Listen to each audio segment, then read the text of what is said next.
I went to interview him in Kyiv, and he's an extraordinary story. Obviously, this comedian who becomes president, having played the piano comedian who was a president in a comedy show, right?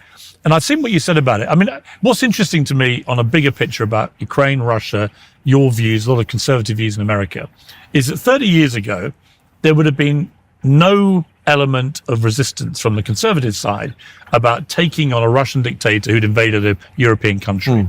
I know it's a lot more complicated. I know the history, but a lot of very smart people on, a lot of people you've interviewed. And, you know, I do learn a lot each time I talk to them about all the history, obviously. My brother was a British Army colonel. My sister married a British Army colonel. They've all engaged in conflicts around the world. And so it's complicated.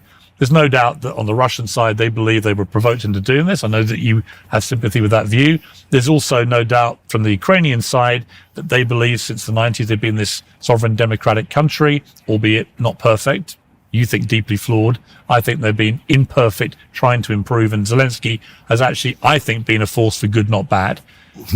But ultimately, what's happened now is that you have a situation where, as Donald Trump told me recently, you know, it's just the mowing fields now, where you have thousands of young men being killed, often on a daily basis, on both sides.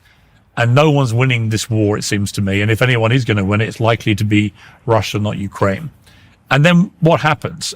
And that concerns me enormously. If the West allows Putin to just take the land he's taken, what guarantee do we have he won't try and take the rest of Ukraine? He took Crimea. He's back for more. I think he wants the whole of Ukraine. I think he won't stop there if he's allowed to get it. I think he's a pretty ruthless, evil Russian dictator.